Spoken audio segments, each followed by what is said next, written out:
All right, here I'm going to examine the powerful metrics of success with your ads. Okay, I'm going to tell you about the successful metrics for your advertising and what changes you have to make when you're not getting the results that you think you should be getting. Okay, so I already showed you the reporting, the numbers, and it's important you keep an eye out and see what's happening, okay, to be ready to make the right modifications and make, of course, more money.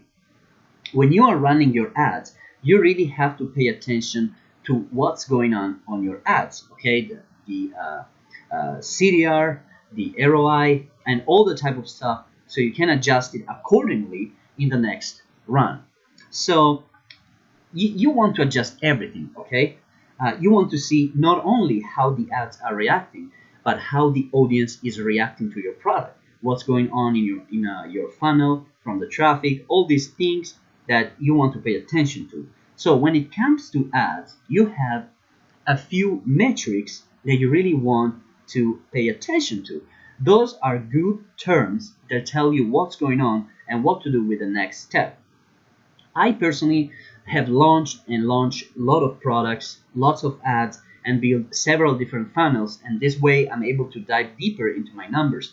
If you do this, you will be able to grab that right knowledge that will allow you to know exactly how and when to scale a campaign up, when to make the right changes. If you hit, for example, a certain number, you might want to bump it the next day, or if you don't hit it, you can test it more, or eventually just kill or trash the campaign. So you always want to test a campaign before plowing a lot of money into it. So when you have a winner, you want to start ramping up the next day. That's what I basically do. As you launch more campaigns and keep a close eye on your numbers, you'll begin developing a huge amount of knowledge about what it takes to run a successful marketing campaign. I suggest you that you develop that mindset. Okay, it might be taking you some time, but it's very important. Also, check the entire sales funnel. You need to monitor the entire funnel, not only the ROI and the CTR, okay, the click-through rate.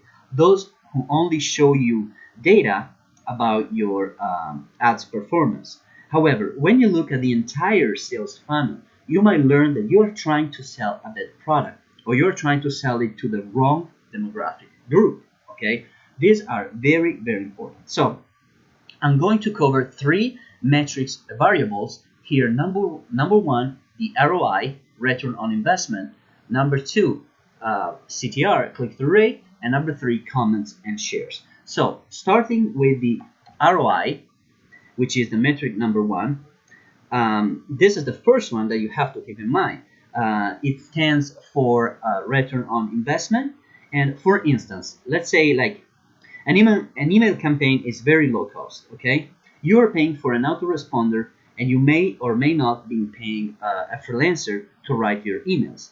But you are not paying every time someone views an ad or clicks on it, okay? That means you can be more patient to wait for sales results. A sales campaign I'll probably abandon is one where I don't see results in 6 or 7 days, okay? You have to ask yourself this simple question: am I making more money than I'm spending? Okay, now it depends like on several different factors. Depending on your sales funnel and what you got going on, this is going to depend like on many things. Like if you're doing a t-shirt campaign where you just launch a new shirt, sending traffic, and you're just expecting sales, then it's very straightforward, okay? If I spend $10, am I going to make 11 or 12, one or those $2 more? That's what you want to do. You want at least make $1 back, $1 or $2 back for every dollar you spend. This is really the goal here, okay? And with a straight upsell process, that's very simple metric to look at. If you have a long-term sales funnel where you're actually sending people into an email list, and they're not buying till like day 15 or 20, but that is our positive ROI because you're looking at the whole funnel, okay? So it really depends on on how you have it set up. But for now, you're going to do straight up ads, okay? Straight up testing and just looking at the ROI, meaning if we make money on that specific ad or not, okay? So it's important that during the testing process, during the testing portion of an ad, keep your budget at about $20 to $30. If you aren't making money during that time and don't know what changes need to be made, you should shut the campaign down immediately and move on to something else, maybe a new one, okay? That's the bottom line for ROI. But before doing that, make sure you check other metrics. The first things that I look at is the product itself and the ad copy that I'm using, okay? Maybe it just needs to be changed and you can have different results after. If it's losing money and not all the stats are working out, I'm probably going to shut it down. But if it's making a little money, it's likely, let's say, up on your ROI or breaking even, I'll probably try making improvements to increase earnings, okay? Just look at the other metrics. So the next variable metric is the I look at is the CTR, which stands for click-through rate. This counts the number of people that are actually making it to the sales page. Now, I find this way more important than liking and sharing the ad on Facebook because first off, they need to get to the sales page, okay? If they're not clicking the link and getting to the sales page, they're not going to have a chance of buying.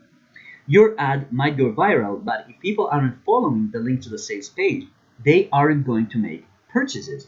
Again, it doesn't matter if they are interacting on a post in your fan page, picture, or whatever it is. If they are not getting to the sales page, you have no chance of making the sale. I like to see a CTR rate of 7 to 8%. Some marketers are satisfied with a CTR as low as 1% to 3%, but I don't think that this low rate provides you with any meaningful data. Okay, at 7-8%, I would say you can start looking at demographic data to learn who these people are and where they are coming from. You then use that data to fine-tune your campaign to make it better. Like you have to make, some improvements and stuff like that.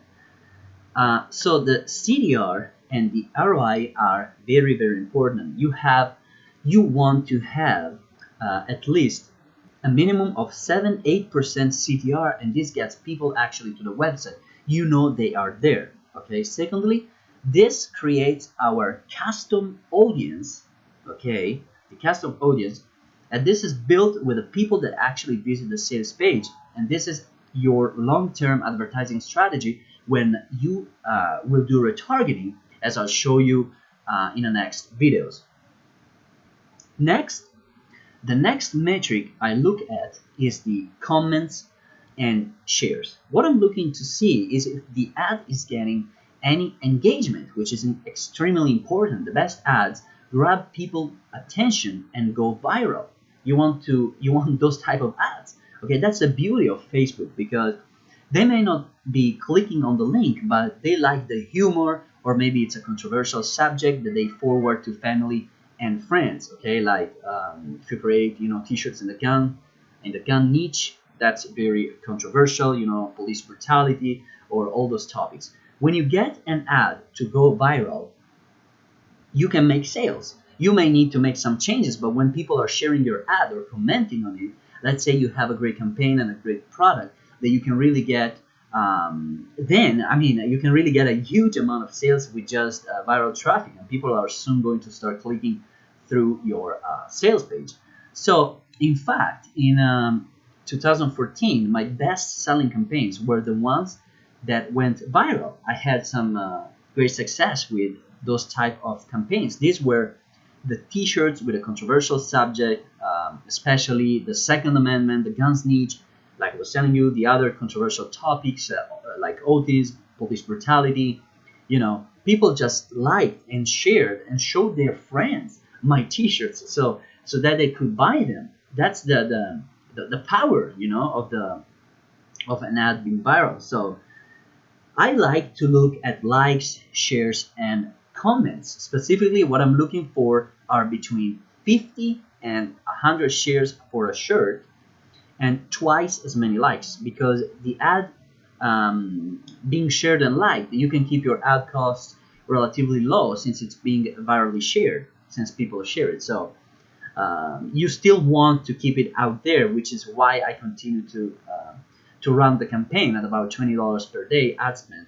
Shares help you expand the reach and on the ad organically very well. So comments instead are particularly important, because especially if you do a t-shirt marketing, because these give you an insight into what people are thinking about your ad. I just love to see comments, such as, "Oh my god, I need this," or "Oh, I love it, this is so me," or "My friend will love this, I have to share it." That's when when you have a great ad or a great product on the market. All you have to do is make sure the product fits their criteria. So that gives you a good idea of what to look for in the most important metrics. Obviously, ROI is the most important. If the ROI is positive, you are making money and you have a good product. If you are not making money and it's not a positive ROI, but you're kindly making some, little profits, like you're breaking even, and you are getting great CTR, shares, and comments, there are a few tweaks that you can make. For example, maybe you just need to fix the ad copy, change your interest or your targeting slightly so it's going to the right people. Then on the other end, if you see people that are really liking and sharing your post, but there's no buying, no very viral activity beyond that, then they might not like the product itself, but they like the message behind, which is extremely common with t-shirts, where you might have a phrase or the words on the t-shirt that people really love.